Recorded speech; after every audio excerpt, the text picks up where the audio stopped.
What's going on, guys? I'm Steve. Welcome back to the channel. Welcome back to another video. If it's your first time stopping by the channel, hit that subscribe button. Trust me, you won't regret it. If you're a returning subscriber, as always, guys, welcome back, and I do appreciate the support. Guys, you know, as of late, we've been talking about the new information that has surfaced about the Madeline Soto case and how evil, sick, and sadistic Stephen Stern was. It's not looking good for him.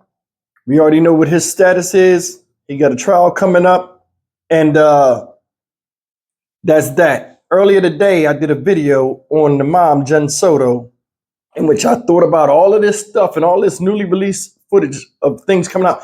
And like I said, there's no way she didn't know that something was going on with her daughter when Madeline suffered so much trauma and all this other stuff, saying that abuse went all the way back to the age of 8 with this girl.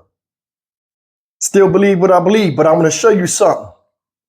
I was checking out Court TV, and shout out to Court TV. And a couple of things came up that I saw that I didn't even know. A lot of you guys didn't know this too. I'm going to show you this news article real quick that came up and sent me back over to Court TV to look at the documents. I mean, at the what they're saying. And I want you to see this news article first. And it goes right along with what I said before about Jen Soto in my video earlier today.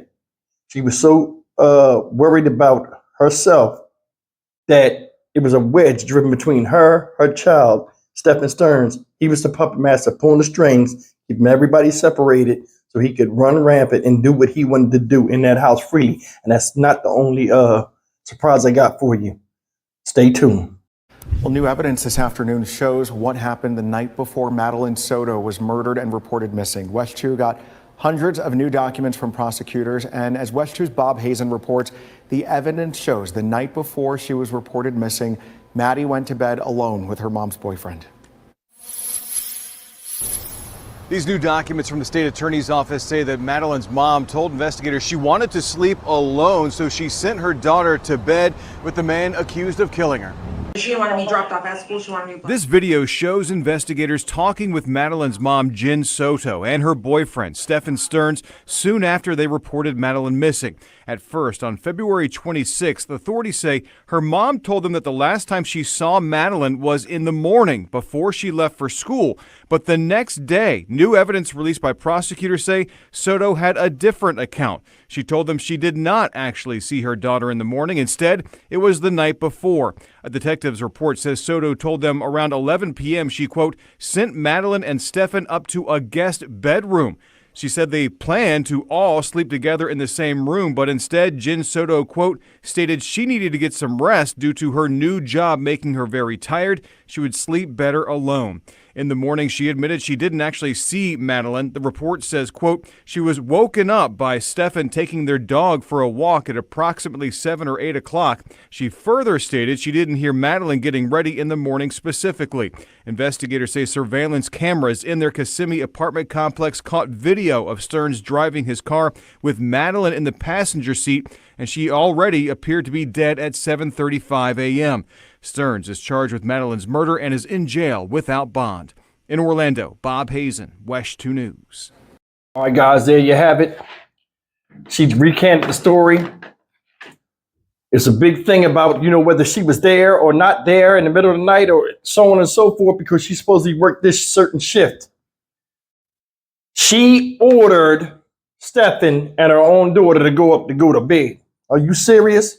Because Maddie has anxiety and can't sleep by herself. So a 13-year-old girl dictates what goes on in that house as far as sleep patterns concerned from two people that supposedly work?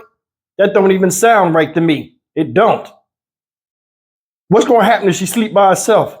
Was she going to tear the house up? This should have been fixed a long time ago, but that's neither here nor there because that's not why I did this video. We already talked about it. I told you before, some weird stuff was going to happen, and it's going to be like this is the tip of the iceberg to some bombs that will be dropped in this case. I spoke to you guys and stated last night, I think the mom is talking. You know what? She might not be talking, but you know who else is? Other people. It kept going through my mind where I'm like, why do they have to go to certain designated bedrooms to go and sleep and this and that and go to this room and go to that room? This will provide the answer to your questions in this. And I need you to listen to this whole part I'm about to play, y'all, because it got a couple of stunners in it where you're going to be like, oh my God, check it out. TV has reviewed hundreds of documents that were just released by the Osceola and Orange County Sheriff's offices in Florida, which gives us more information on the evidence that was collected near the teenager's body and more detailed timeline of events. So let's first take a look at some of the critical times that are tied to this investigation. On the last day that she was seen alive, at 8:30 p.m., Madeline is dropped off at home. At 8:45 p.m. that day, Stefan arrives at the home. And then at 10:30 p.m., Madeline's mother, Jen, arrives at that home, and she sends Stefan and Madeline to bed together. We'll talk about that in a moment. 11:49 p.m., Stefan logs on to an app called Telegram. Then the next morning at 7 to 7:15 a.m., Stearns claims that he woke up Madeline and that they left the house together. And on surveillance video, he is seen driving away with Madeline slumped over in the car. Now it's at 8 to 8:15 a.m. that mother Jen claims she is woken up by Stearns getting the dog leash. And she also reports hearing someone in the kitchen. 8:19, he returns to the complex with Madeline slumped over and leaves the complex. About 15 minutes later, she's still slumped over, and it's 9 a.m. that Jen actually gets out of bed. Let's break down all of these new developments with our guests. We have two Court TV journalists who have covered this case from the start. We have Court TV producer Cody Thomas, who is here in studio with us, and Court TV digital content producer Lauren Silver, who is joining us remotely. Lauren, I want to start with you. You have had a chance to comb through all of these messages. You have been so detailed in keeping us up to date on everything that's happening and putting this out for our viewers to see on our website, courttv.com. Tell me about what's standing out to you as one of the biggest pieces of evidence that will support the prosecution of Stefan Stearns in this case. So right off the top, we knew that surveillance videos were going to play a huge role in this case. We'd known that they had mentioned having evidence of her being dead in the car after he said he was dropping her off at school. But what we didn't know is that there's a second surveillance video that allegedly shows her dead and being placed into the trunk of his car. So investigators said that they have a surveillance video from the Holiday Inn Club vacations, and that they saw his car pull into the garage, and then video inside the garage shows a man walk to the front passenger side of the vehicle, open the door, and proceed to carry what appeared to be a limp body to the trunk of the vehicle. So we can really only assume that is Madeline.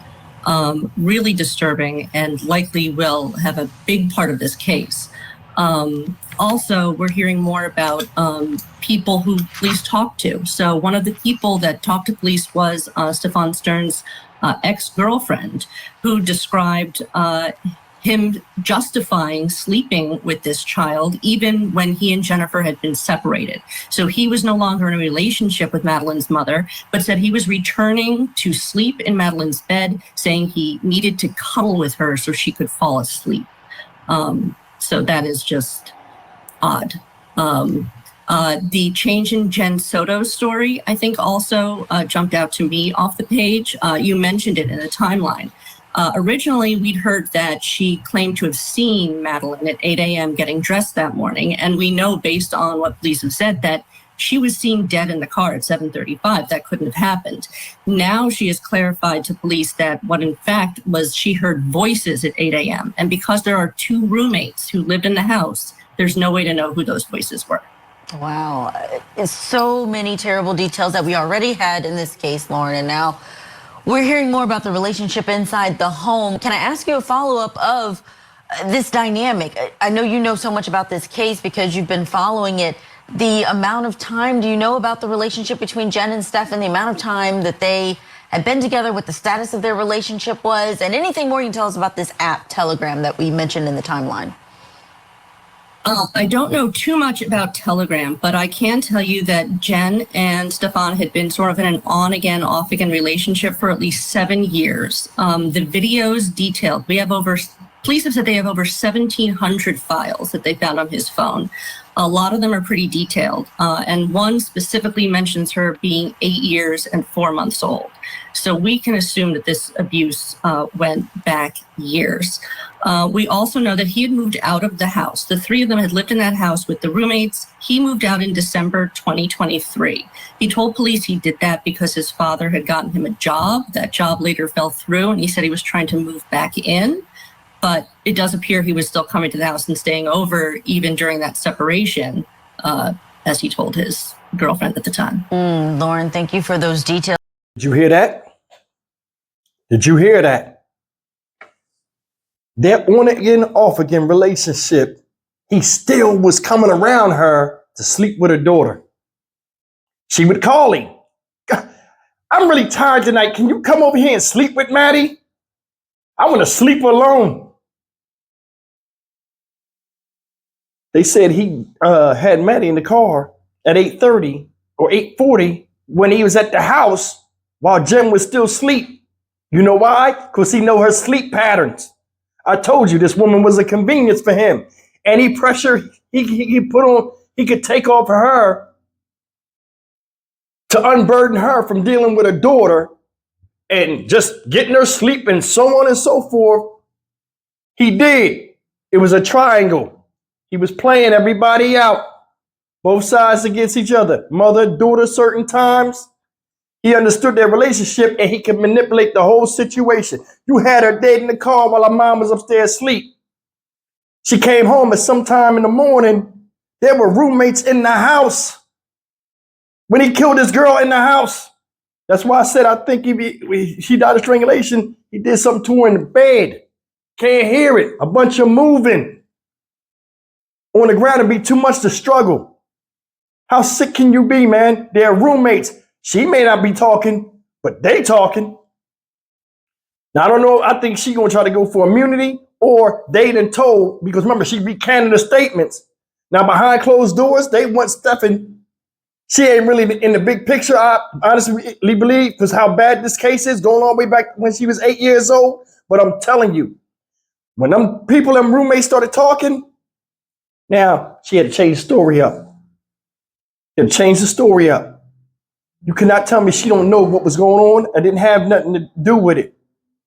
She was hands off when Stephen was dealing with her daughter. And like I said, man, you chose dick over your own kid, on again, off again. I want you to understand something. In an on again, off again relationship, right? A lot of times, a lot of us had younger folk in our house. If the balance of the house is upset, hey, where is Stephen at, or where is Dad? When they broken apart, when they're not together. A lot of times you say, hey, but he ain't here no more. He this and that. Because remember, they were boyfriend and girlfriend and wasn't married. A lot of times the kids do what? Tell you how they really feel about that person now that they gone. None of this ever came up with her getting touched and assaulted and all that stuff. That's what I'm saying. It don't add up. Any human being will tell someone that they look at as leadership or a protector that they not being protected. A lot of stuff is coming out in this case, and I told you before, it's going to be some bombs. That's crazy right there. It is. You understand what I'm saying? The situation. He was with another girl. They in contact where he got the lead of the girl causing problems in that relationship and explained to her why he was sleeping with a baby. He'd leave her and go lay in the bed with a girl because it was beneficial for him. Guys, I'm gonna be funny and don't say this. Don't take this the wrong way. Don't take this the wrong way. I think he used sex as a way